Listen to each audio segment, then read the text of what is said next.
Hello, hello, hello, hello, hello,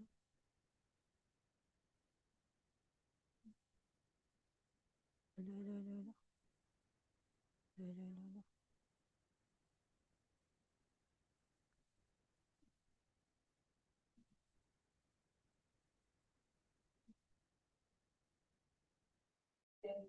Then come up with observations and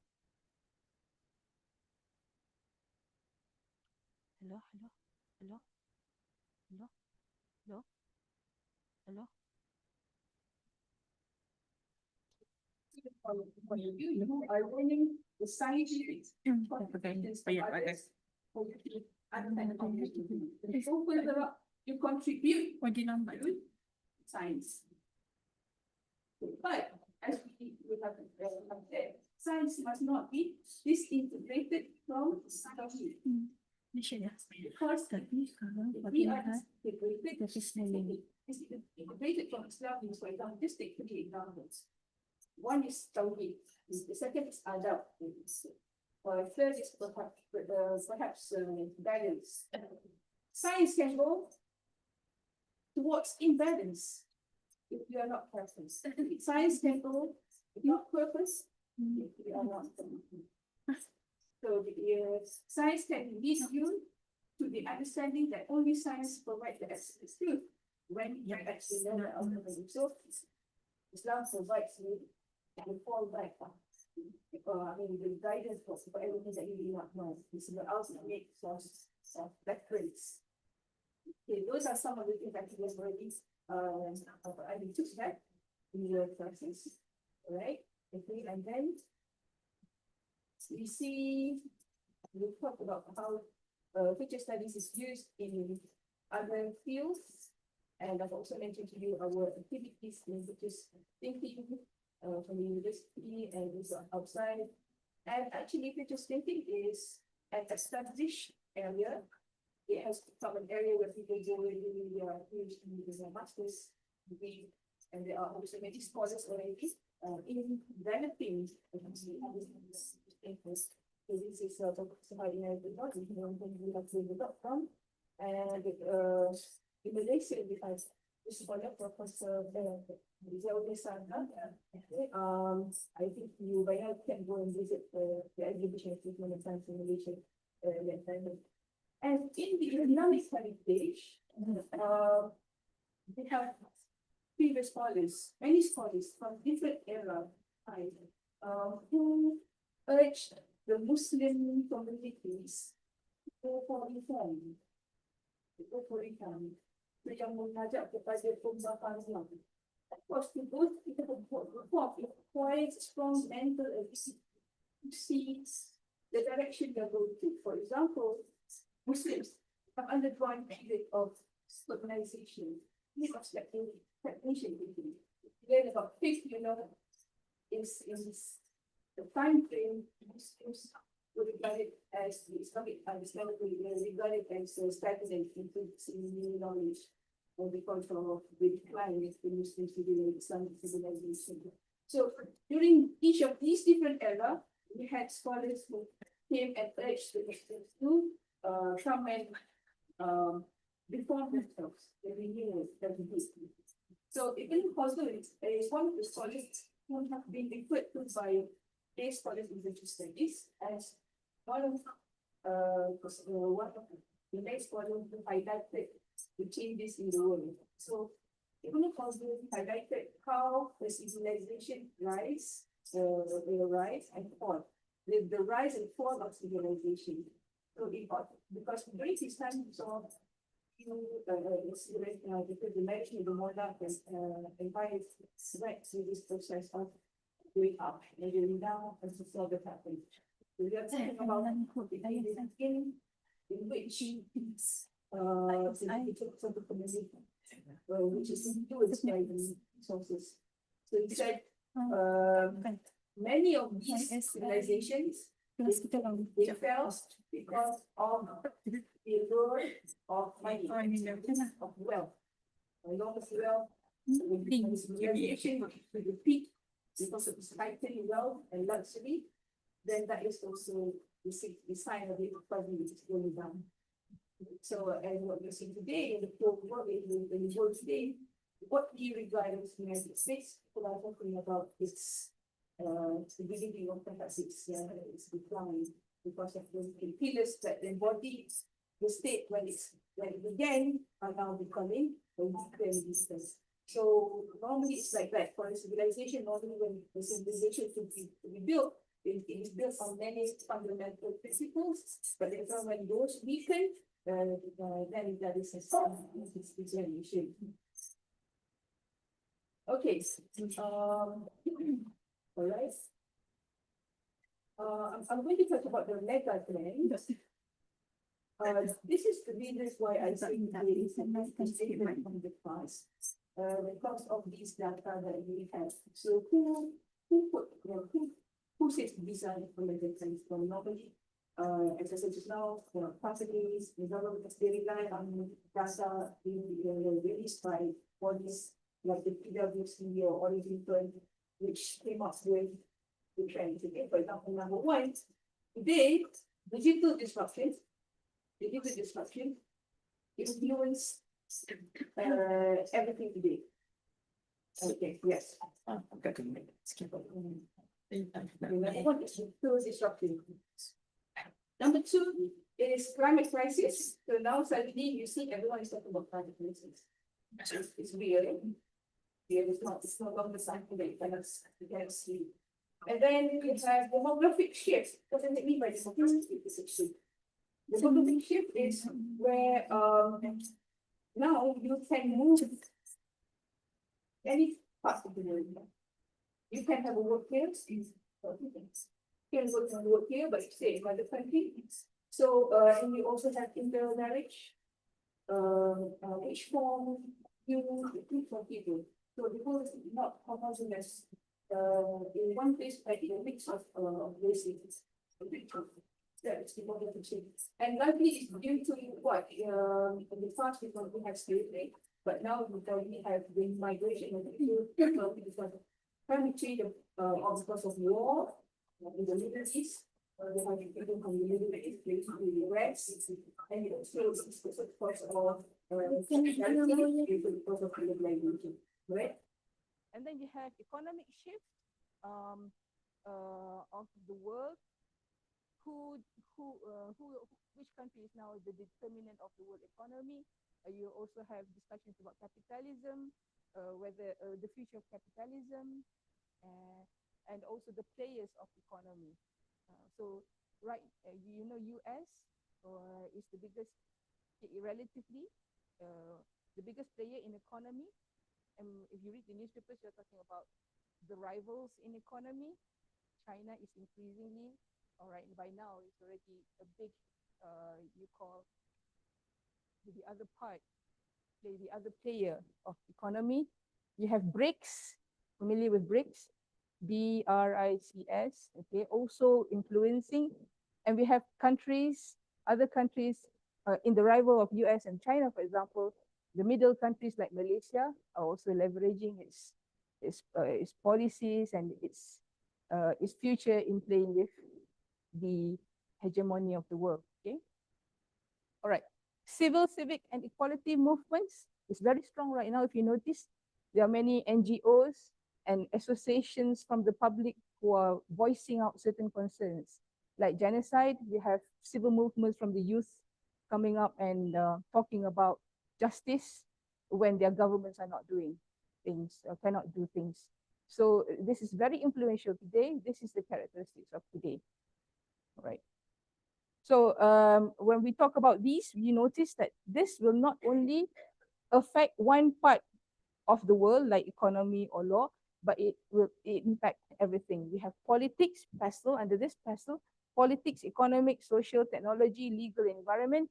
That means these changes impact a wide range of fields at one time. Okay. Okay, let's look at the other slide. The characteristic of today is change is normal.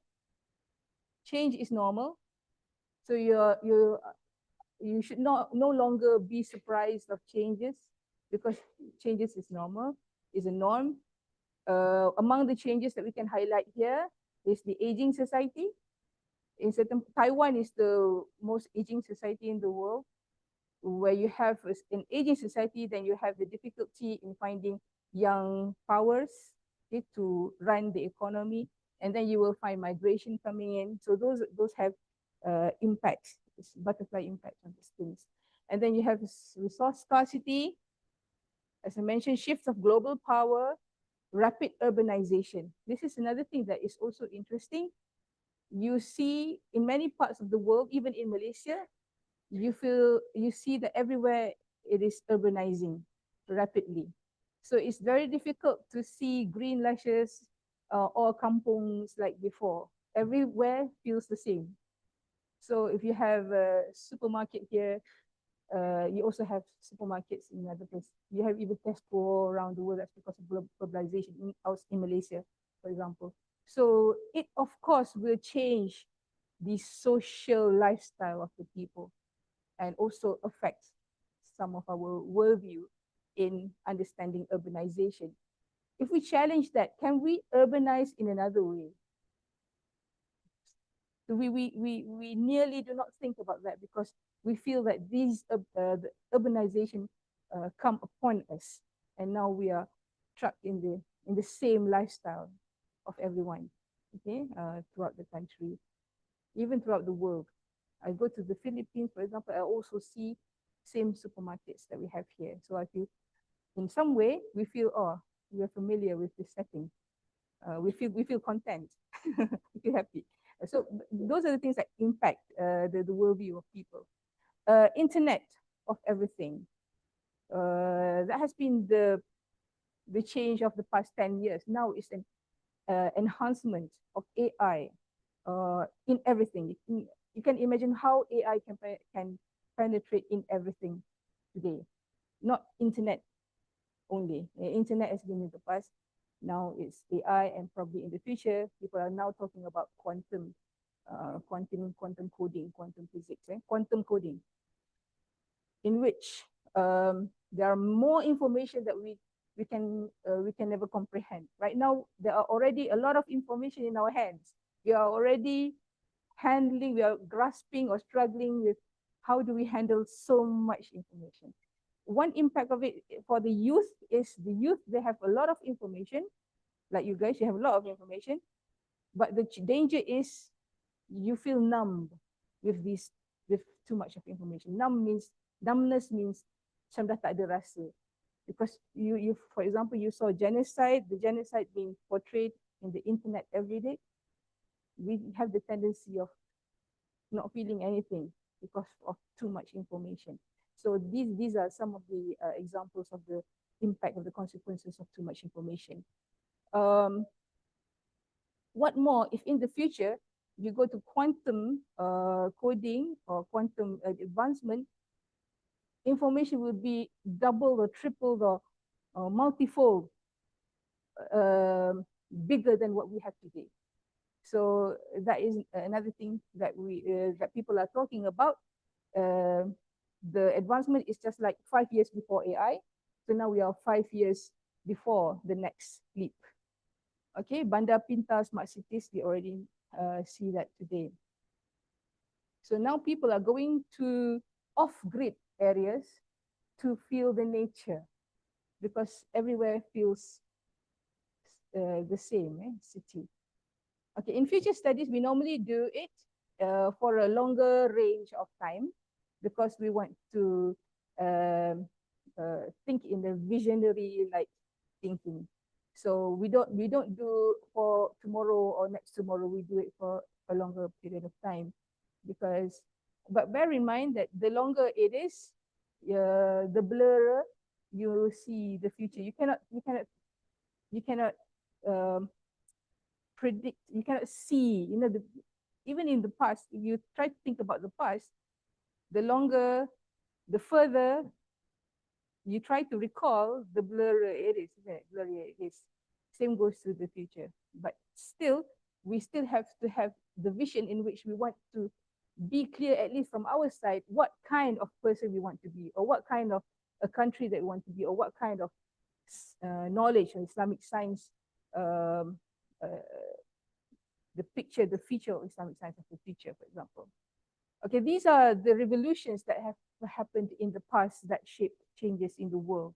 If you notice from the beginning, if you learn in your sejarah history subject, the Industrial Revolution one, where the West found out the technology to produce things, the spinning jenny, steam engine. Those were also the revolution that led to imperialism in our world, in our part of the world. You saw steam engine, okay, that enabled the ships sailing towards the Malay archipelago, for example, and then also the exploitation of natural resources in imperialism. And then we had this Industrial Revolution 2.0, where electric was invented, and then there was mass production of goods, okay, cotton or things are being produced by way of electric. And then we had robots for Industrial Revolution 3.0. And then in Industrial Revolution 4 is when we have this digital advancement. So each of these revolutions, we saw changes in the world. So, okay. In futures thinking, we have scenarios in the past. Generally speaking, you have to already set your mind what kind of future that we want. Okay, a Muslim community, what kind of the preferred future of a Muslim community, and then what are the futures that we do not want, or future that we what the future if we do not do anything. Okay, we keep things as like now without doing anything. What kind of future that will that lead to? These are among the technologies today that probably in your Islamic science subject will deliberate, okay, whether it is ethical, for example, to have meat, growing meat. In Islamic point of view, fiqh point of view, what is the ruling of eating meat without slaughtering animals? Okay, and what about robots? When you create robots, you have robots right now. Robots being a wife, legal issues are, can these robots have inheritance? Can it have nationality? Can it have citizenship? Can it vote in the parliament or in the government? Okay, so those are among the ethical issues that we are facing. Okay, all right. So we'll go to the next one. Maybe Dr. Fadlina will come and assist us. We're going to look at shared history. Okay, come on. Shared history.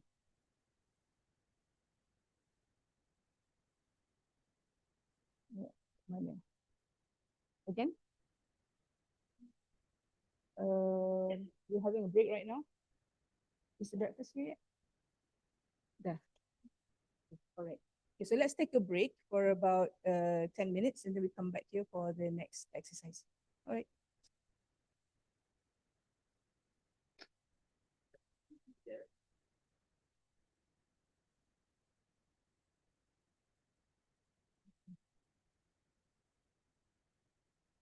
Jadi kita dapat on.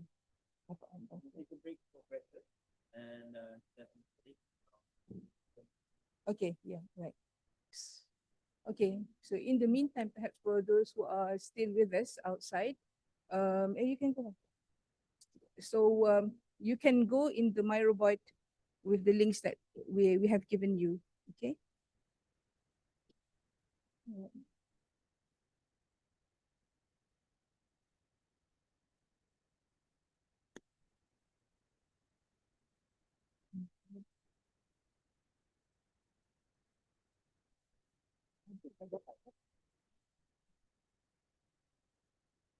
So Prof, maybe, jap.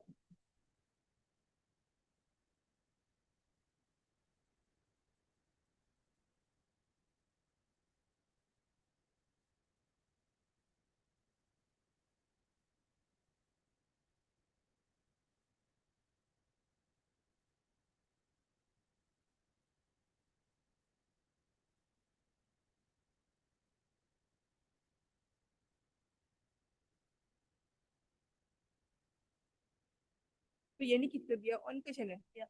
Biar on. Saya kita put battery. Tak, kita guna satu lah. Okay. Okay. So it's 2.0. But can I just, in the meantime, I want to interview Prof. So that maybe the video can follow me. So because it's on, right? Interview Aida. Oh, Aida. bawa kamera. Okay, okay, all right. It's okay. Yeah, come. Come on.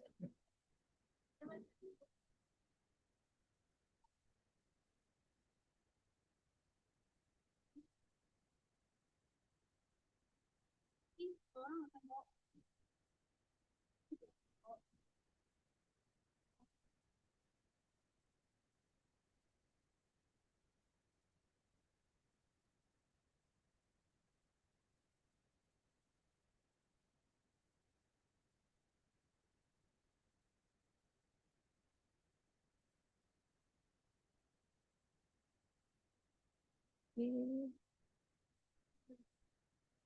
Okay. All right.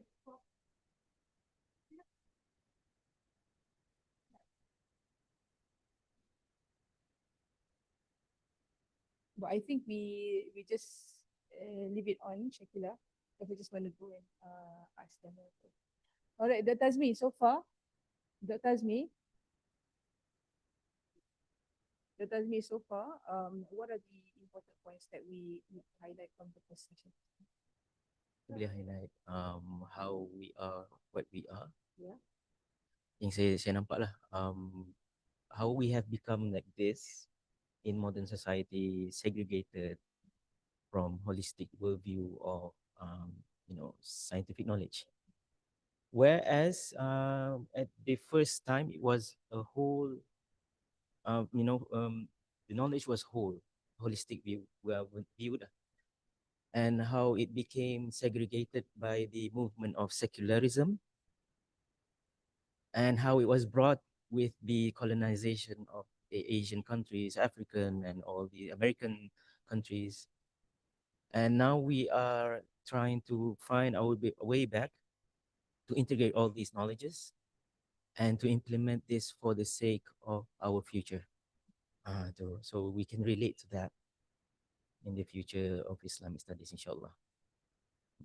You've highlighted an important point there.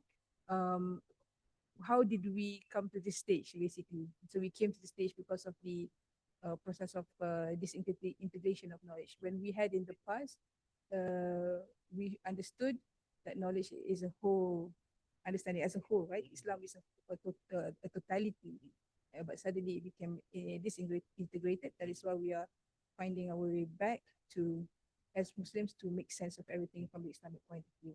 Okay, thank you. Norita, I want to say something about what is your reflection, perhaps? Regarding the futures. Okay. Probably I would like to share. Last weekend, I attended the World Quran Convention, and I think the idea of trade or tijara. If we look at the current scenario, trade is something about human to human, business to business, or business to customer, right? So, and the focus of business today is on profit making. And then in order to get profit, then they go for impulsive macam mana dia, a quick money. Again, so quick money. So to get quick money, then you need to have a proper the marketing approach is to lead to that quick money. So they work on the narrative economy. So which is something on surface, something popular, and things like that. But tijarah in Islam or trade in Islam is not only human to human, but there's a spirituality aspect. There's human and Allah. And so, for example, in Surah Jumu'ah, Allah said when you on for Friday prayers, Allah said wazaru baik, leave the business, and that will bring good to you. And in Surah As-Saf also Allah mentioned about tijarah. Okay, so in Islam, tijarah, there's a spirituality aspect. It's not just you are dealing with a human, there's Allah you know. And so the focus of tijarah in Islam is services, not profit. So are you giving a good quality services to the individual, to the society? So that's the main focus. So it's not about money, but it's on the quality of service. Why we focus on the quality of service? Because Allah is watching, and Allah is the one who gives the rizki. So it's a very different perspective.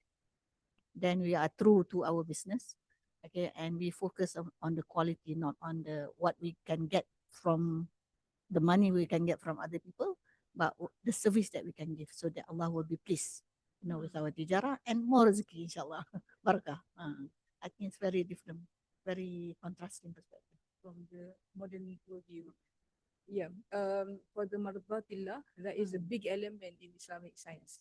So what you have highlighted is on the economic perspective. Economy is also a science, an area of science which is important for us to ponder, and everyone should be. It's not only from people from the economic discipline. Yeah. So the purpose. So okay, what about in science? Any in technology? Sorry. So science become the religion today.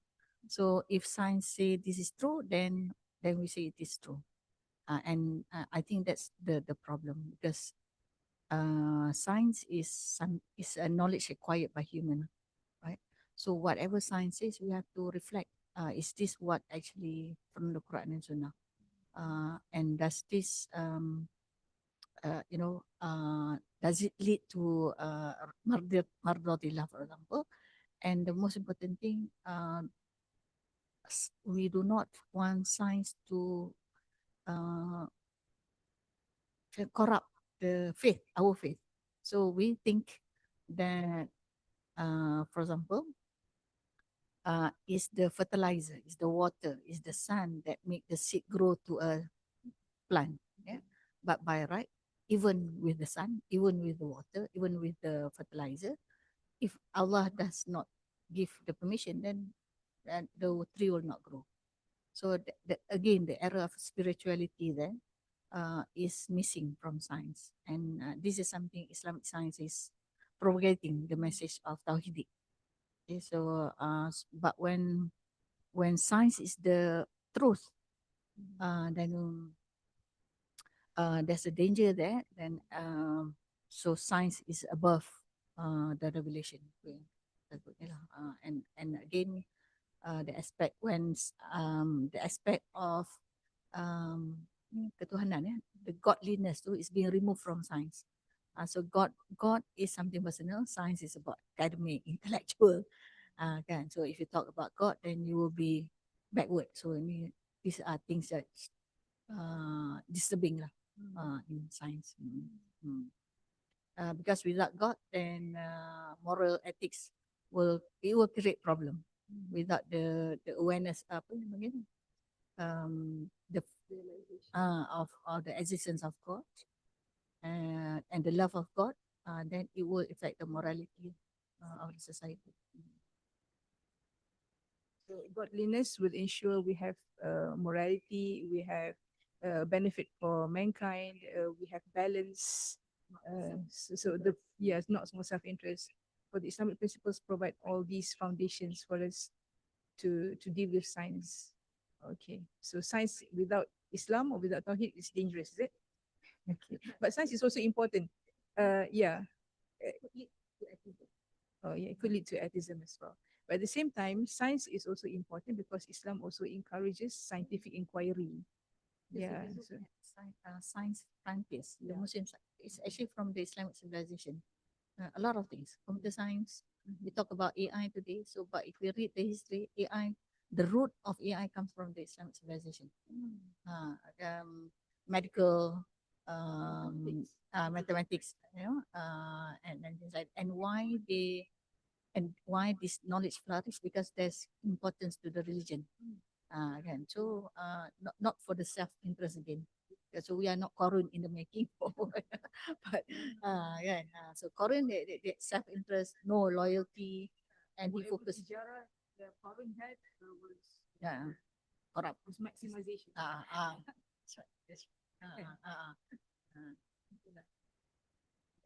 Okay, maybe I would like to go to Dr. Azmi again. Dr. Azmi, to ask him about how pengantar sains Islam as a whole course, how do you relate the content of the course of pengantar sains Islam to what we have today? So, guys, all that we have learned throughout this semester, nine week, 10 week, and so this will be the crucial turning point of it. This is the climax of the course. Okay, so kita dah belajar. We have learned that the history of Islam, worldview of Islam, the philosophy behind it, ethics of science Islam, and so hari ni today, this is the crucial part where you will determine, or how do you want to determine um, in 20 years or 50 years for the Ummah of Islam or for yourself, how do you want to be? How do you want it to be? Okay. The future of Islam relies on you, and you have the knowledge for 10 semesters of training, and this is how you want to output from that training. Okay, from that training, so you will determine how, and you will learn today how do you want the Ummah of Islam to be within the next 20 years, 50 years, or another 100 years. Okay. So we'll, in today, we'll explore the constraints or halangan-halangan that are used to be, big constraints for civilization, or how a civilization to grow. So this will be one of the exploration today. So inshallah, I wish you all the best for today's activities. And for those who are online, please, stay tuned and wait for the whole program to finish. And then, we'll need some reflections from you guys too. Okay? So thanks.